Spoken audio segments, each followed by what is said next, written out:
What an incredible play by Julian Love. The Giant safety joins us now. Congratulations on the big win, and thank you for being here. First, you had a clutch interception in the fourth quarter. It really shifted the momentum of that game. Take me through that moment. Yeah, so it was a good play. It started off with a bobbled snap by Lamar Jackson, and when that happens, you kind of go into a panic mode of, all right, what's he gonna do? What's gonna happen? He's a dynamic player, and I was covering somebody, but I saw another person open. I saw him kind of lock eyes with that receiver, and I was able to jump the route and make a pick and put our team in a scoring position, thankfully. Julian, able to jump the route. It's funny because I was talking to your defensive coordinator, Wink Martindale, last night, and he said that you're so smart that the best part of coaching you is that he can deploy you in so many different ways. What's the best part of playing that way? What's the fun and the challenge in this year's defense? Yeah, it's challenging because you might not be in a position, to do stuff that you've done before. He is great because he puts you in positions, to help you grow where he sees potential and allows you to play fast, play free. And I really appreciate that. And so this year I've been able to do some different things. And he just has faith in you. He has faith and he has patience in you understanding how to succeed really on the field. Julian, you've had 3 different coaches in your 4 years playing for the Giants. What is it about Brian Daboll and his staff that seem to be creating a new culture within this organization? Yeah, Coach Daves, we all call him Coach Daves, has been great because he's just a breath of fresh air. He's somebody who brings the intensities. You can see him dancing with us.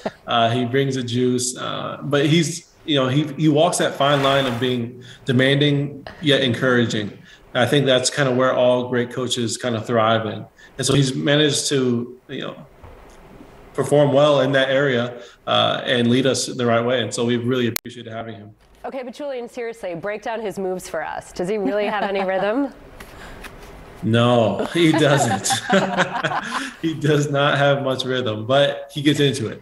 He loves his music, and he doesn't have good rhythm. Wink doesn't have good rhythm, but it's good to see him going after and dancing with us. As well as the team has been playing up until now, you said Lamar Jackson is arguably one of the best quarterbacks in the game. The way that you were able to come back, something that you've done quite a bit this season, what does that do for the team moving forward?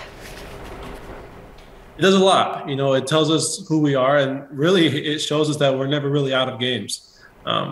We so far have done a great job of, during tough times, staying together, staying resilient, which it isn't always that way. It's tough to remain one as a team, to build off each other when you're in these tight dogfights. But the team has done that. Our offense has done a great job of executing when they need to. Our defense has made plays when we need to, and things have gone our way. And it's been, the most fun I've had playing football in a long time, just getting after it with my teammates. We really enjoy each other, and that's part of a winning culture. Is that's what it is at the core. No question, this is a tough and physical game. The NFL's concussion protocol has been a topic discussed at length recently. You suffered a concussion just 3 days after Tua Tagovailoa. How was that process getting back on the field, and how did you navigate wanting to be back out there with your teammates, but putting your health as a priority? Yeah, it's scary. It's a scary thing when you see kind of what happened with Tua and concussions. No one wants to get a concussion. It's a scary thing for sure, something of the brain, of the mind. And so I put my faith into the trainers and the people around me, the people who are leading me in the right direction through all the protocols. I promised my family, I promised my wife that I'd be as honest I could be on how I'm feeling, symptom-related stuff. And that's what I did. And so I was feeling good, thankfully, like really shortly after I was taken out of the game. And I followed all the steps, did all the processes, and thankfully I was able to play the next game. But yeah, it's a scary thing that's going on in this league. Julian, you just mentioned your wife. I know you are newly married. Congratulations. What is it about having family and the environment with the Giants that you think sort of this is changing? I'll tell you very frankly, a decade ago, I was a Giants beat writer, and there was a player in that locker room who had a concussion and openly told me, well, I just felt like I had to go back in the game. I lied. Where are we now that I hope that's not happening. Oh, without a doubt, it's less of a thing nowadays. When it happened, my coaches, my defensive coach, my defensive backs coach, Wink, Daboll, the owners, everyone top down, they were asking me, hey, how are you feeling? Are you okay? And just the competitor in me is like, yeah, I'm all right. I'm feeling fine. We'll see how it goes. So maybe I could be cleared to play for the next week. And they're like, oh, don't worry about that. Like, we don't care about that. We just care about how you're feeling, your health. That's all that matters to us. And stuff like that, it makes a huge difference. That's how the league's changing. People care. And in our building, people care. And so that's how it was approached. And thankfully, I had that great family surrounding all around me.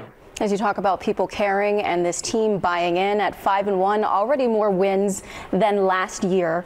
What is so different about this team, and where is the ceiling for you all going forward? I think this team is we're resilient. Obviously, we've been in some dogfights and we've been coming out on top. But really what it takes for this team to be successful is our good players have to play well. The guys who, have all the talent, are in key situations for us, we got to perform well. And I'm one of those players this year. And so I know that it's on me partially. I know all other captains, all the other leaders feel the same way. And that's what it takes. That's who we are. We're built to be in these tight contested battles. We're not going to be blowing anybody out 40-0, but we're going to be battling. And that's what the expectation now. And so, the sky's the limit as long as we stay resilient, stay together, and, players make plays in key situations. I don't know if it's fun for fans, but I certainly think that the gutting out wins does something a little bit more than the romps. But let me ask you, based on that, what happened to the NFC least? Are we suddenly the NFC beast? Oh, I haven't heard that one. That's pretty good. Seriously, I'm sorry, Julian. When you look at the division and you think about the matchups and how it's playing out, is there pride in that? That, hey, our division is kind of rocking right now?